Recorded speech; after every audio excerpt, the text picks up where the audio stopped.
Hola, soy Cecilia Flores Castañón y formo parte de una comunidad de personas que creemos en el liderazgo auténtico femenino.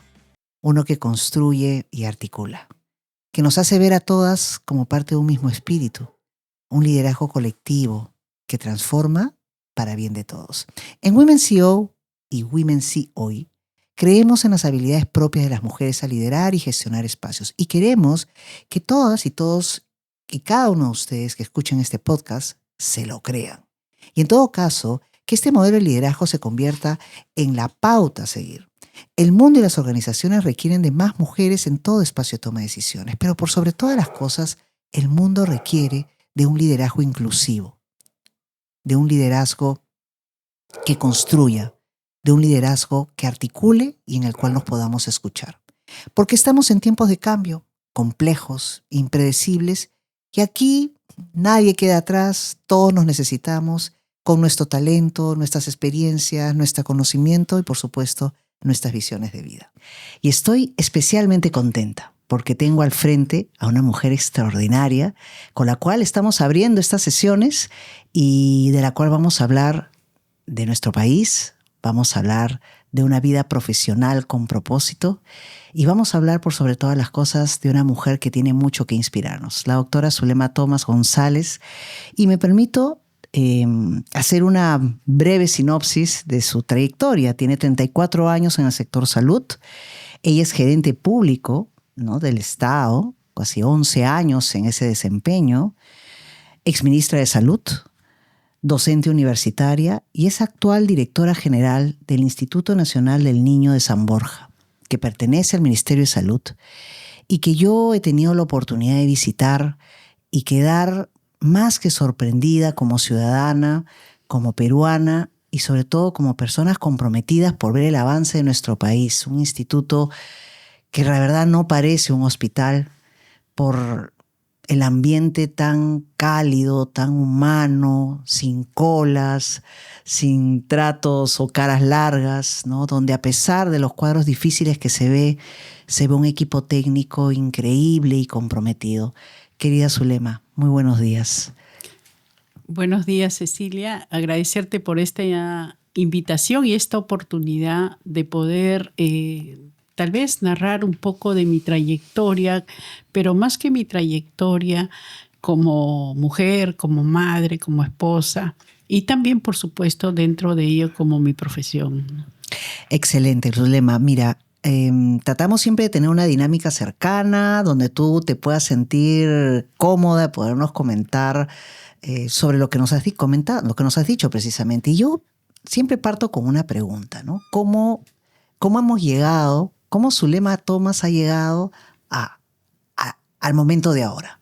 Todo lo que ha tenido que pasar, las lecciones aprendidas, las oportunidades aprovechadas o no, ese camino y ese recorrido que te lleva a ser una profesional reconocida y sobre todo tan consecuente en tu trabajo.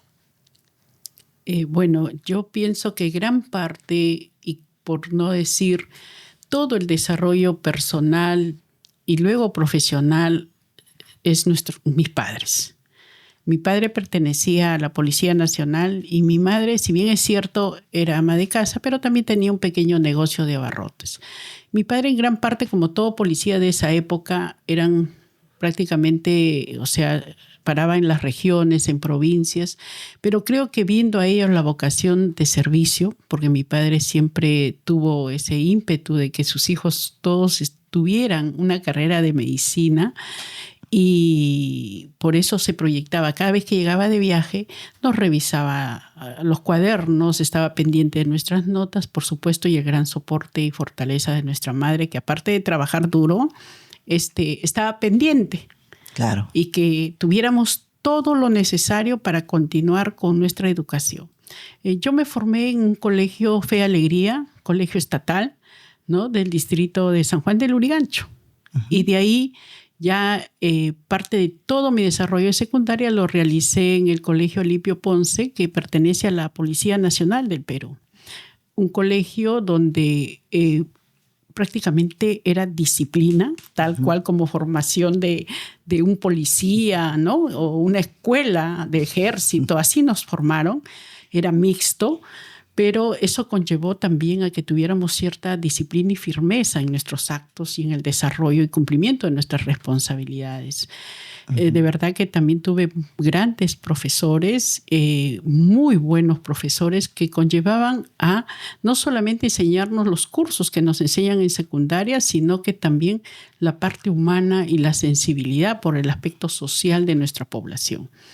Me conllevó tal vez a que, siendo mi papá tan estricto desde el punto de vista de educación, porque yo soy la última de mis 6 hermanos, somos en total 7, soy la última de ellas, y yo veía pues que mi papá cada vez que venía, las notas, revisión de cuadernos, y entonces, y a veces un poco pues como todo militar, ¿no? Resondraba y decía, no, yo no voy a dejar que me griten y me llame la atención. Entonces, ¿a qué conllevó eso? En que siempre yo estudiaba y más bien, él nunca ya me pedía porque todos los años ocupaba primer puesto, ¿no? Al contrario, tenía premios sobre todo en Navidad, ese era mi estímulo también, ¿no? Siempre me daba unos buenos regalos dentro de sus posibilidades. Entonces, terminé quinto de media ocupando el primer puesto. Fui becada para postular a la universidad, tanto San Marcos o Villarreal. Qué bien.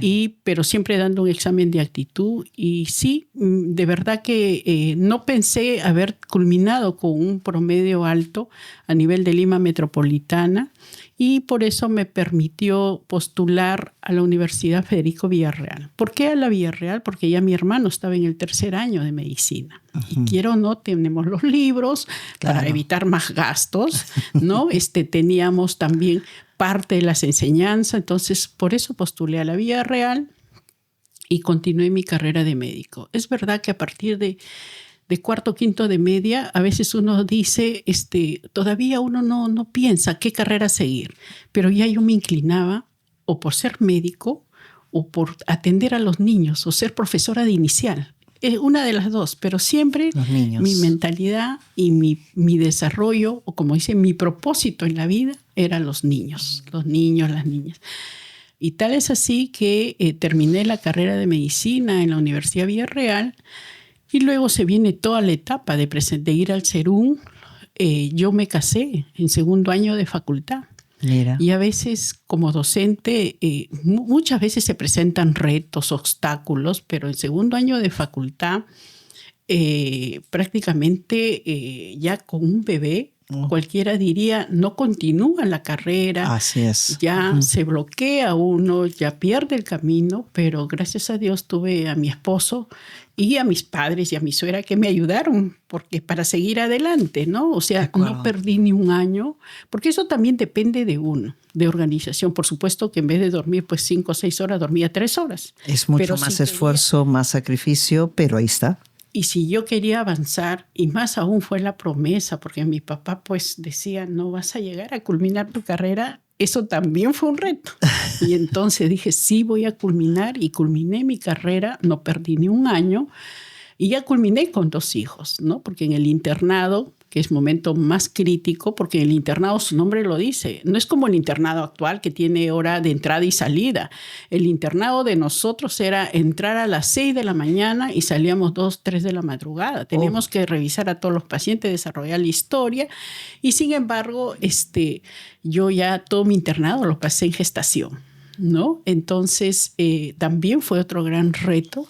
Estuve hasta el último día que comencé con las contracciones, y solo 3 días prácticamente dejé de ir fue parto normal, dejé de ir al hospital porque tenía que continuar y terminar mi carrera con toda mi promoción. Y eso sucedió, pero aparte de tener el apoyo de la familia y sobre todo también de mi esposo, porque me ayudaba muchísimo, ya tenía un hijito ya de 4 o 5 años en ese momento. Creo que también el aspecto solidario de mis compañeros, porque como me veían gestando, me decían, no, te vamos a acompañar a la guardia, ¿no? Vamos a ayudarte en la guardia, porque ya eran los últimos meses, y cada vez, pues, cuando uno ya está en los últimos meses, es más difícil, más complejo, ¿no?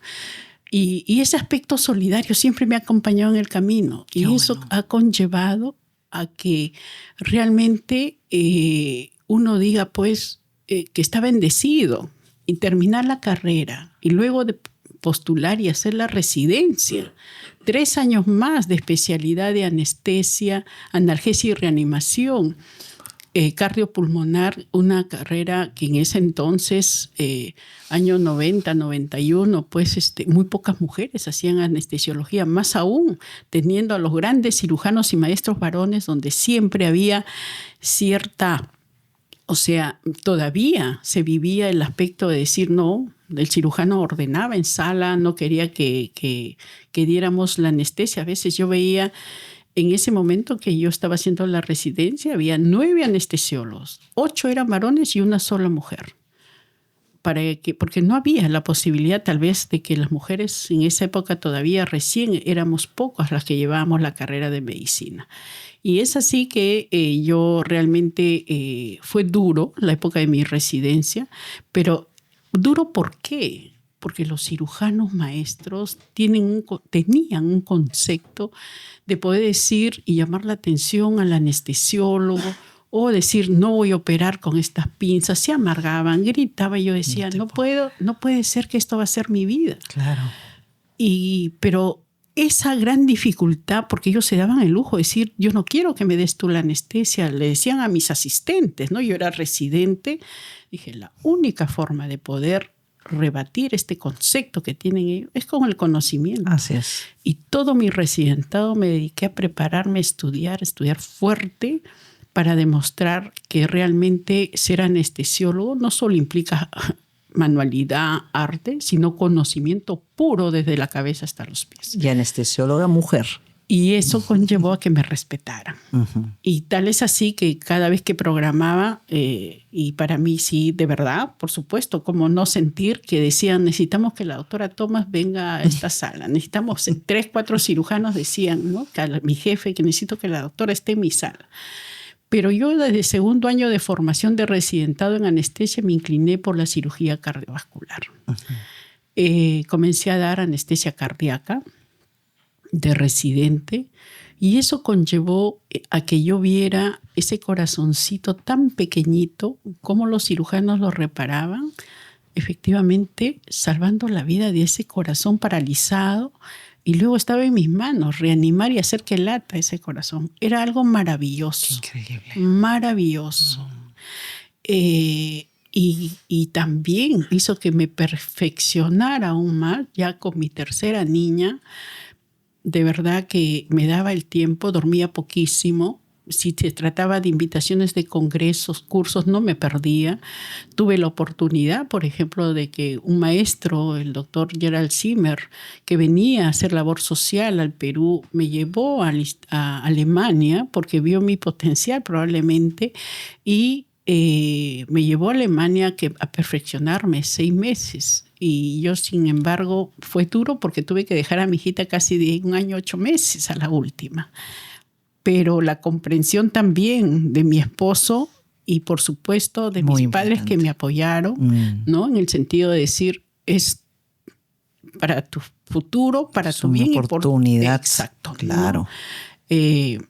Y estuve, y tal es así que eso conllevó a que los criterios y prácticamente los protocolos de atención, es decir, lo que estoy haciendo en el Perú es igual que se hace en Alemania. Mira, entonces me tengo que sentir feliz porque uno piensa en que uno desarrolla más. Sí, es verdad, porque en Alemania en ese momento tenía pues mayor insumos, dispositivos médicos, pero cuando llegué al Perú, de verdad que al contrario me ayudó muchísimo esa capacitación, tal es así que el doctor que traía su anestesiólogo ya no trajo más y yo le daba la anestesia todos los años porque hace 3 años ha seguido viniendo al Perú, ya falleció y lo nombro porque siempre fue reconocido como el ángel de nuestros niños porque era el mejor cirujano cardiovascular de Europa.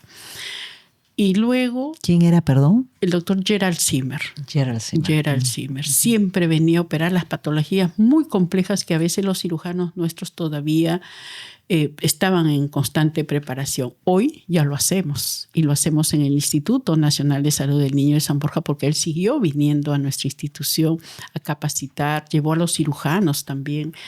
Pero algo valiosísimo es que creo que cada persona, cada mujer en este momento traza su propio destino, su propio camino, pero siempre con un propósito. Y el mío era el de salvar vidas.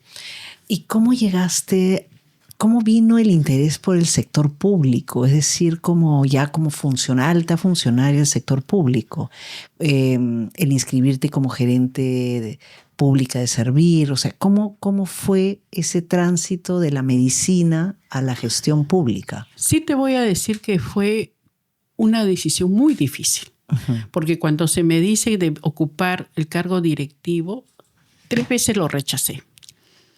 3 veces lo rechacé porque yo estaba, como dice, en toda mi cúspide de anestesia y no quería dejar a mis niños dando anestesia cardíaca, no solamente a nivel público, porque también ya comencé a trabajar en las privadas.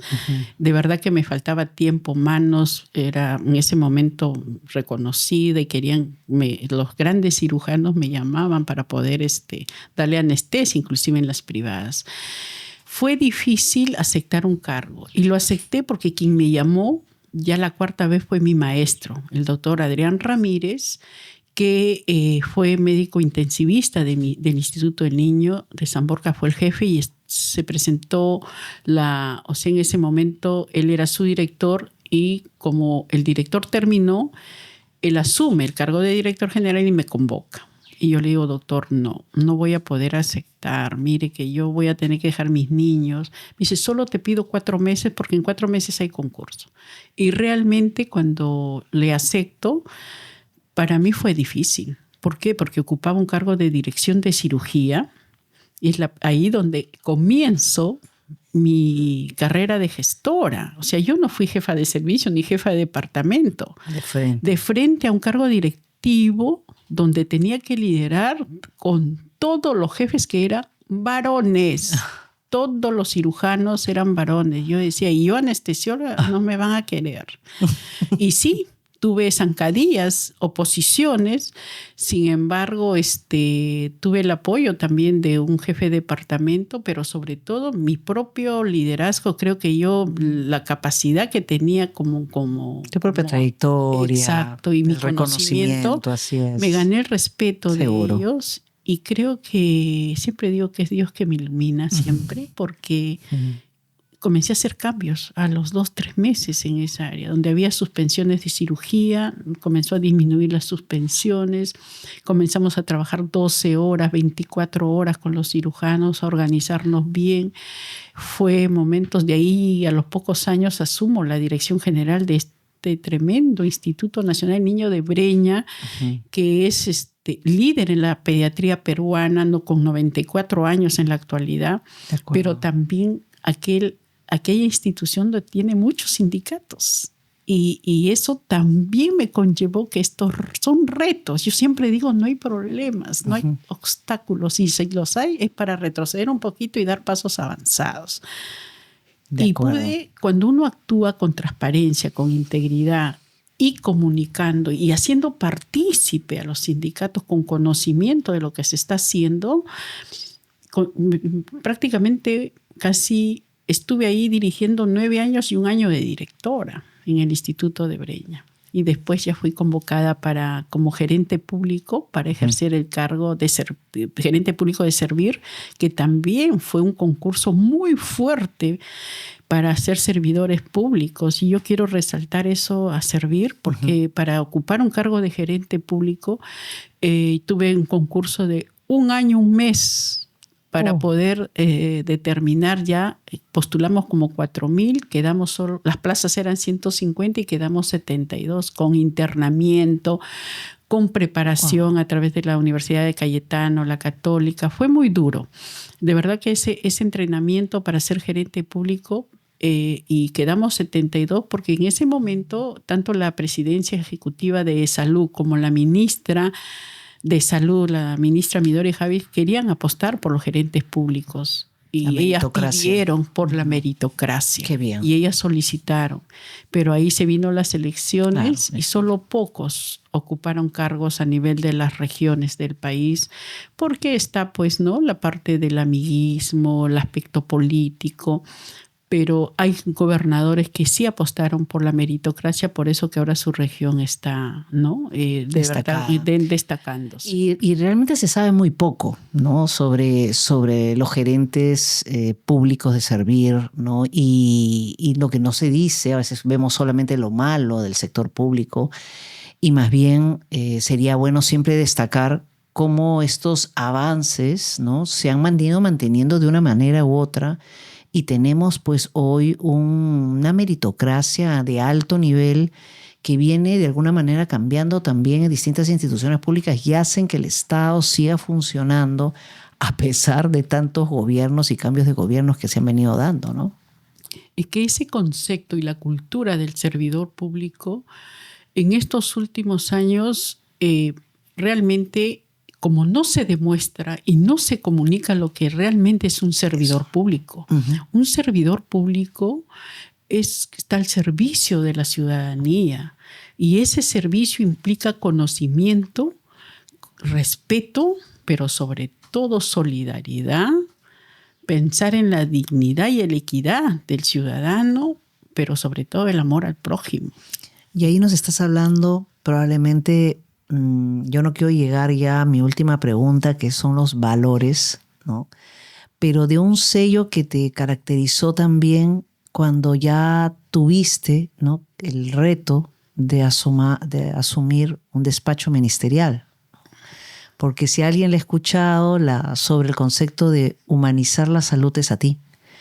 Y sin duda creo que ahora lo estamos viendo, ¿no?, en el Instituto Nacional del Niño de San Borja, pero ya desde entonces yo recordaba escucharte en algunas entrevistas, siempre tu preocupación porque los procesos atiendan toda esta demanda ciudadana insatisfecha, ¿no? Entonces, ¿cómo se dio el tránsito hacia ser ministra de Estado?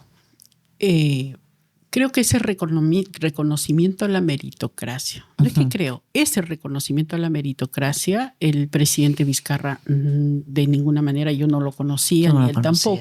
Claro. Fue a nuestro aniversario al Instituto de Niños de San Borja, me acuerdo muchísimo, el 2018 participó. Él nos dijo que iba a estar media hora en la ceremonia porque ya habíamos cumplido el 100% de operatividad a ese famoso elefante blanco, porque así rotularon al instituto, ¿no? Pero en corto tiempo comenzamos en ese momento, era 3 años que hacíamos trasplante hepático de hígado y trasplante de médula ósea, que no se hacía en el país. Todos nuestros niños que pertenecían al Ministerio de Salud no tenían esa oportunidad de ser salvados. Y nosotros en el Niño de San Borja comenzamos. Entonces el presidente va a ese aniversario y luego en enero me convoca. Él me señaló que no era la única, que tenía 4 propuestas que estaba evaluando. Mi evaluación del presidente con el premier fue de 4 días. No fue...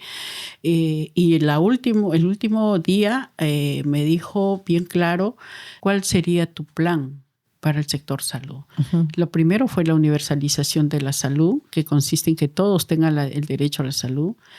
Tener en nuestras boticas privadas medicamentos genéricos, porque solo en los hospitales vendíamos. Si un blister de paracetamol costaba $1, afuera costaba 6 soles. Para la presión arterial también los medicamentos eran caros para un paciente diabético. Y nosotros dijimos, ¿por qué? Si nosotros conseguimos a ese precio, ¿por qué las boticas no pueden vender medicamentos genéricos? Y de igual forma también todo lo que concierne a la ley de salud mental, a los famosos octógonos, que ya lo había manejado la exministra Silvia Pesa, los octógonos, y yo lo hice pensando en nuestros niños porque había mucho incremento de obesidad en nuestro país. Así es. Y fue duro. No fue fácil implementar lo que se implementó. Puse 13 puntos y de esos 13 puntos, 12 lo cumplí en mi gestión. Mira tú. Pero para que se cumpla esos puntos como es el octógono, el uso de cannabis, salud mental, medicamento genérico, universalización de la salud y muchas leyes más que se realizaron, No es fácil, No. porque eso se tiene que aprobar en un consejo de ministros, pero también tiene que haber decisión política, porque si no hay decisión política, los planteamientos no valen. De acuerdo. ¿No? Y también pensando en el recurso humano. Había un acta firmado del Ministerio de Salud donde se había comprometido en 2015 los nombramientos y no se habían dado en 2016, 17, 18. Y nosotros sabiendo que yo vengo de la parte operativa y es necesario darle estabilidad a nuestra gente. De acuerdo. Cumplí con esa acta y comencé nuevamente con el concurso de nombramiento del personal en salud. Son realmente retos que uno siente una gran satisfacción de poder cumplir con sueños y visiones. Yo más digo, son visiones que sí se hacen realidad cuando, vuelvo a señalar, tenemos un propósito de vida. De hecho, y yo no quisiera dejar de cerrar esta parte sin un poco entre aclarar y enfatizar lo que es el Instituto Nacional del Niño de San Borja, porque tú comenzaste en el de Breña, pero luego tuviste a tu cargo la implementación de lo que es San Borja. Cuéntanos brevemente cómo fue ese tránsito y cómo fue ese modelo tan diferenciador de un espacio frente al otro, a pesar de que ambos son del Ministerio de Salud.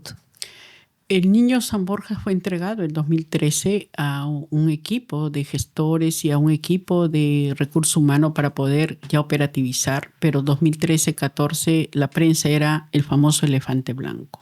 Cuando se me convoca, yo era directora de Niño de Breña y se me convoca la ministra Midori para ser directora del Niño San Borja. Realmente, justo ayer comentaba, fue muy difícil porque veníamos primero de una entidad donde necesitábamos camas y teníamos camas en el Niño San Borja y no poder traer a los pacientes para seguir salvando vida. Eso conllevó a que el pequeño equipo que yo tenía, éramos 5 personas que llegamos, trabajamos día y noche, sin dormir, meses de meses, para poder implementar esa institución y volver a ser lo que es en este momento. Sí, es verdad, la gente ya no creía en nosotros, ni pacientes, ni siquiera mandábamos concurso a recursos humanos para que postule. No, como era el famoso elefante blanco, tampoco accedían. Pero en ese momento siempre hay una luz. Uh-huh. Bueno, si los pacientes tienen desconfianza, llamaré a los de provincia. Y me fui a las regiones a traer a los pacientes para comenzar a operar, porque el Niño Breña tenía una demanda de pacientes de regiones y nos trajimos a los pacientes de regiones y es por eso que el Instituto Nacional del Niño San Borja, el 70% en la actualidad son de las regiones de todo el país. Y qué bueno que se haya dado esto, porque tienen una oportunidad y por supuesto con 312 camas nos falta, pero ¿cuál fue la base para que sea lo que es la cultura organizacional? Pero con el ejemplo, con la disciplina y con la responsabilidad. Siempre los directivos tenemos que estar con nuestro personal, día y noche, no solamente exigir, fiscalizar, sino participar en el proceso con ellos y vivir lo que ellos vivían.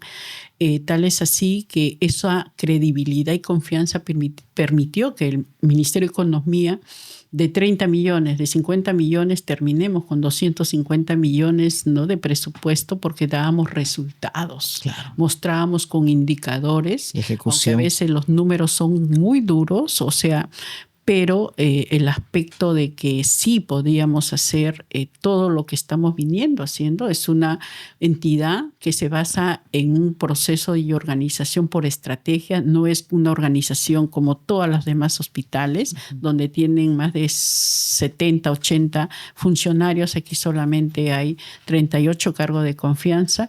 Y algo muy importante que también nos lleva a hacer lo que es la asociación público-privada.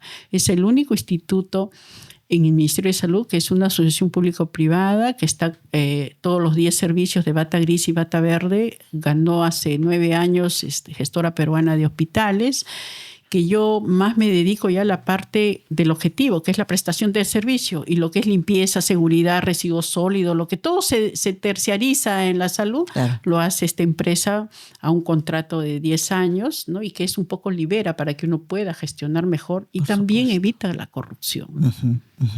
Qué interesante. ¿Y cómo así surgió la idea del albergue, por ejemplo? En el plano de la institución se había pensado en el albergue casualmente porque el Niño Breña tenía pacientes de provincia y muchos no tenían dónde quedarse. Así es. Entonces, en ese momento que se realizó el plano, porque el plano fue realizado por los médicos jefes del Instituto Nacional del Niño Breña, porque íbamos a hacer una ejecutora con 2 sedes. Y por eso yo era directora también, y el doctor Shimabuko, y en ese momento dijimos, tenemos que tener un albergue ahí porque van a ser pacientes quirúrgicos. Y surgió este albergue con cerca a 38 camas, que hasta ahora ya estamos incrementando, y quiero agradecer también a Casa Ronald, porque ya con Casa Ronald también seguimos albergando a nuestros niños y a nuestros padres, a Inspira y a Magia, que contribuyen. Por eso es que en el Niño San Borja ustedes no ven padres que duermen. No podemos permitir eso, eso no es digno. Y los gestores tenemos que preocuparnos no solamente por el paciente, por hacer el tratamiento, sino por la familia. Ver íntegramente, porque tener un hijo enfermo es una agonía del familiar, de la madre, del padre, y menos si no tienen recursos y no tienen familia en Lima. Es algo realmente agónico, que es dolor, tristeza, angustia, y encima el hijo grave, no puede ser. Entonces sí, creo que todo este proceso de desarrollo, tengo un equipo muy humano, tengo un equipo que esta cultura organizacional de humanizar para sanar ha calado. Es nuestro ADN, que cada uno que integramos nuestra institución lo llevamos. Y uno lo siente. Yo he tenido el privilegio de poder ir, gracias a una invitación tuya que nos hiciste a algunos miembros de Women's SEO, y verdaderamente me sorprendí, me conmoví, ¿no? Me sentí admirada, sorprendida sobre una institución, un establecimiento hospitalario tan delicado, que atiende casos tan complejos y delicados, pero en donde no se siente esa energía dolorosa, que sin duda hay, ¿no? Pero donde a veces también está matizado con el maltrato, ¿no? O la poca atención de la persona y su problema, ¿no? Más allá del paciente, ¿no? La familia, el entorno, ¿no? Que como bien dices y lo ilustra muy bien, es importantísimo atender y tener una actitud de humanizar, ¿no? Esa gestión. Y bueno, la verdad que es bonito, ¿no? Poder escuchar a una profesional como tú, Zulema, que has vivido por muchas etapas, has podido aportar de muchas maneras, y que hoy estás inspirándonos para que muchas que tenemos ese camino recorrido, y espero que este podcast llegue a jóvenes de las universidades, ¿no? Gente que está pensando tal vez cómo orientar sus mejores esfuerzos, darse cuenta que tener ese sentido de propósito, esa pasión por lo que uno hace, esa mirada hacia un objetivo concreto que te lleva, te estimula, pues es una magnífica forma para poder encontrar el camino adecuado, ¿no? Yo te preguntaría, Zulema, si tuvieras que identificar un valor, unos valores que para ti, me imagino cuáles van a ser, pero digamos que dicho por tus propias palabras, que han sido una constante en tu trayectoria personal, profesional, ¿cuáles dirías? La humanización, la transparencia, la integridad, la solidaridad, pero sobre todo el respeto y el amor al prójimo. De acuerdo. Eso es lo principal, porque eso sale del corazón. Y quiero también señalar que muchas veces sí nos dedicamos como gestores en servidores públicos, nos damos de lleno, y como médicos y personal de salud muchas veces a costa de nuestras propias vidas, porque lo hemos visto en la pandemia, cuántos colegas fallecieron, cuánto personal de salud falleció, pero hay algo muy grande también, que nuestros hijos siguen ese camino, por más que muchas veces nos dedicamos horas de horas. Y a veces se señala que uno deja la familia, deja a los hijos, es que es nuestro deber y nuestra función, pero los hijos lo saben valorar y siguen muchas veces ese camino del servicio. Uh-huh. Y así que también quiero sí señalar eso. Muchas veces se señala con qué tiempo, si hay tiempo. Si hay tiempo. Y al contrario, creo que estamos en ese camino de esperanza y de fe para poder conseguir realmente el bienestar que necesita nuestro país. Muchísimas gracias, querida Zulema. Gracias por esta oportunidad. Gracias, Cecilia. Y bueno, aquí estamos. Women's Hoy, el podcast del liderazgo auténticamente femenino, pero sobre todo del liderazgo inclusivo, constructivo, reflexivo y articulador, ha culminado el día de hoy. Los invitamos a escuchar el próximo capítulo la siguiente semana en Spotify, YouTube y las redes de Women's CEO, www.womensceoperú.org. Hasta la próxima.